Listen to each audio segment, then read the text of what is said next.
Rajamahendravaram Shri Kandukuri Veeresalingam town హాల్లో ఉన్న Jubilee public library and reading room Samaj ఆధ్వర్యంలో 57వ జాతీయ గ్రంథాలయ వారోత్సవాలను నగర శాసనసభ్యులు ఆదిరెడ్డి వాసు ఘనంగా ప్రారంభించారు.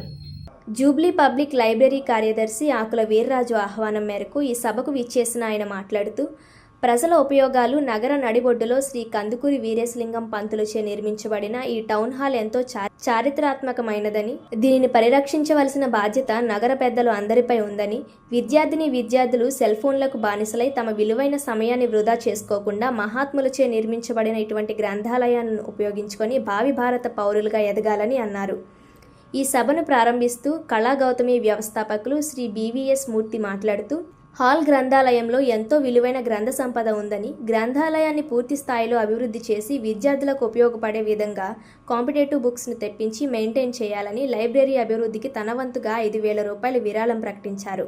ఈ సమావేశానికి AP urban finance corporation director Erra Venugopalarayudu అధ్యక్షత వహించగా నల్లం శ్రీనివాస్ వందన సమర్పణ చేశారు. ఈ కార్యక్రమంలో నగర ప్రముఖులు పంతం కొండలరావు, రెడ్డి రాజు, అర్లపల్లి నాగబోస్, కూరగంటి సతీష్, మంచాల బాబ్జీ, మాటూరి రంగారావు, ఛాంబర్ అధ్యక్షులు తవ్వ రాజా, బేరు లాల్జైన్, జగన్నాథం అప్పారెడ్డి, కోటిపల్లి సత్యనారాయణ, మోరా భరద్వాజ, బోడే రాంబాబు, మంచాల సునీల్, బోలిశెట్టి శ్రీనివాస్, చిట్టిబాబు, అనూప్ జైన్, మునుకోటి వెంకటేశ్వరరావు, మాదేటి రవిప్రకాష్, కందుల కోటేశ్వరరావు, చింతం వీరబాబు తదితరులు పాల్గొనగా కార్యక్రమ ఏర్పాట్లను librarian VTV Subbarao, SV Ramanarao పర్యవేక్షించారు. అనంతరం నిర్వహించిన డ్రాయింగ్ పోటీలలో నగరంలోని అనేక విద్యాలయాల నుంచి దాదాపు 150 మంది విద్యార్థులు పాల్గొని అద్భుతమైన చిత్రాలను చిత్రీకరించారు. ఈ పోటీలను డ్రాయింగ్ టీచర్లు పుష్పాల బాపిరాజు, అనంతలక్ష్మి, కరణం నూకరాజు, వినోద్ కుమార్ పర్యవేక్షించారు. వారోత్సవాలలో భాగంగా రేపు అనగా 15వ తేదీ ఉదయం 10 గంటలకు దేశభక్తి గీతాలు గానం పోటీలు నిర్వహించబడతాయని నిర్వాహకులు తెలియజేశారు. మన యొక్క విజ్ఞానాన్ని పెంచుకోవడానికి వేదిక, లోతుగా వెళ్ళే కొద్దీ మన యొక్క విజ్ఞాన సంపద పెరుగుతూనే ఉంటుంది. గ్రంథాలయాల్లో ఎంతసేపు ఉంటే అంత మేలు. ఈ తరం వారికి గ్రంథాలయాల్లో ఉండాలి అనే ఆలోచన తగ్గి వాట్సాప్లో, రీల్స్లోని, ఫేస్బుక్, ఇన్స్టాగ్రామ్లో ఎక్కువ ఉండాలనే ఆలోచన పెరుగుతూ ఉంది. మళ్ళా మన యొక్క మంచి కట్టుబాటులో ఆలోచనలు ఏదైతే ఉన్నాయో మళ్ళా పునఃప్రారంభించాలి. ఈ తరం వారికి లైబ్రరీ విలువ తెలిసే విధంగా చేయాలి. అలాగే వాళ్ళు కూడా పోటీతత్వం ఇవన్నీ కూడా పెంచాలని మంచి ఆలోచనతో కార్యక్రమం చేస్తా ఉన్నారు. ఒక హితకారిణి సమాజాన్ని అదొక ట్రస్ట్ దానం కింద ఇవ్వడం జరిగే 1 లక్షలు 10 లక్షలు ఎవరైనా సరే దానం చేస్తే వారి కుటుంబ సభ్యుల తర్వాత వచ్చి ఇది మా హక్కు అని పోట్లాడే రోజులు వచ్చేసి, అంటే పెద్దలు చేసిన పుణ్య కార్యక్రమాన్ని కూడా గౌరవించకుండా తదనంతరం వచ్చే వాళ్ళు పోరాడే పరిస్థితులు కనబడే ఈ రోజుల్లో ఆయన యొక్క ఆస్తిని, యావత్ ఆస్తిని ఇంత హుందాగా వ్యవహరిస్తూ ముందుకు వెళ్ళగలుగుతా ఉందనంటే ఈ నగరంలో ప్రముఖుల యొక్క పాత్ర కూడా చాలా ఎక్కువగా ఉంది. కాబట్టి ఆ ప్రముఖులందరూ ఈ యొక్క సంస్థని ముందుకు నడిపిస్తూ ఉన్నారు. మొన్ననే ఆ యొక్క హితకారిణి సమాజంలో ఉన్న కొన్ని విద్యా సంస్థలు ప్రభుత్వం తీసుకోవడం, అది తీసుకునే విధానంలో కూడా అనేకమైన లోపాలు కనబడతా ఉన్నాయి. సంస్థను తీసుకుంటారు, ఆస్తిని మళ్ళీ చరిత్రతోటి టౌన్ హాల్ చరిత్ర ముడిపడి ఉంది. స్వాతంత్ర పోరాట సమయంలో అనేక స్వాతంత్రోద్యమ సమావేశాలకి ఇది నెలవు.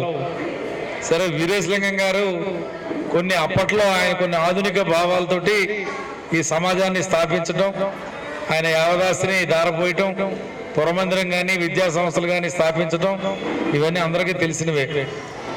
ఇది ఒక మాన్యుమెంట్. దీన్ని కాపాడుకోవాల్సిన బాధ్యత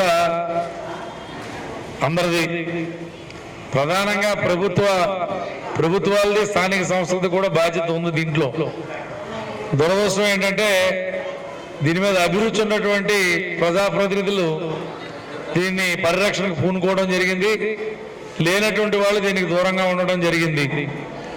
కారణాల్లోకి నేను వెళ్ళను, కానీ ఇక నుంచి రాజమహేంద్ర సమగ్ర వారసత్వ చరిత్ర ఏదైతే ఉందో ఆ సాంస్కృతిక నేపథ్యం కానీ ఇవన్నీ కూడా దీంతో ముడిపడి ఉన్నటువంటి కొన్ని రాజరాజ నరేంద్రుడి కోట ఇటు పోయింది. కొన్ని ప్రాంతాల్లో మన కర్నూలులో కూడా ఇవాళ కొన్ని చిహ్నాలు ఉన్నాయి. చాలా చోట్ల విజయనగరం కానీ బొబ్బిలి కానీ కొన్ని ప్రాంతాలు తీసుకుంటే సరే, ఇక దక్షిణ భారతదేశంలో తమిళనాడు రాష్ట్రం కానీ కర్ణాటక కానీ తీసుకుంటే చాలా ఉంటాయి.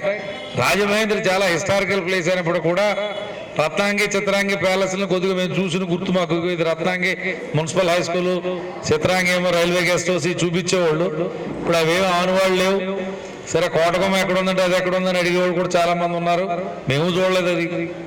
మరి కారణం ఏంటో తెలియదు, మనం లోతుల్లో గుర్తు. కానీ దీన్ని మళ్ళీ ఇనాగ్రేట్ చేయాలి, దీన్ని కలకల్లాడేలా చేయాలి. ఈ టౌన్ హాల్ గురించి ప్రతి ఒక్కరికి ఒక అవగాహన కావాలి. మేము వయసు పెద్దదైపోతున్నాం మా అందరికీ కూడా. మరి దీన్ని ఇలాగ మూతపడి ఉంటే అంతరించిపోద్దన్న ఆలోచనతో మరి జూబ్లీ రీడింగ్ రూమ్ సమాజ్ని మరి మేము యాక్టివేట్ చేసి ఇంచుమిందుగా సెప్టెంబర్ నుంచి ప్రతి ఆదివారం కూడా ఒక మీటింగ్ వేసి అందరినీ గెట్ టుగెదర్ కింద ఒకసారి కలిసి వెళ్ళిపోతాకే అందరినీ రిక్వెస్ట్ చేసి మరి ఇచ్చేస్తాం జరిగింది. గతంలో ఈ టౌన్ హాల్కి ఎంత వైభవం అంటే మనకి స్పోర్ట్స్ కోటాలో ఎంతోమంది పిల్లలకు ఉద్యోగాలు వచ్చినాయి. గౌతమి టేబుల్ టీమ్స్ అని టౌన్ హాల్లో ఆర్గనైజ్ చేసేది. అలాగే చెస్ క్రీడాకారులు, ఇలాగా ఏయో క్రీడలు కంటిన్యూ జరుగుతూ ఉండింది. అలాగే కళాకారులు ఎప్పుడు కూడా కళాకారులు గానా భజన చేసి సాయంత్రం అయితే సరే ఈ నాటికల్ ప్రాక్టీసు, అలాగే పౌరాణిక నాటకాలు కూడా ఎంతోమంది ప్రాక్టీస్ చేసేవారు.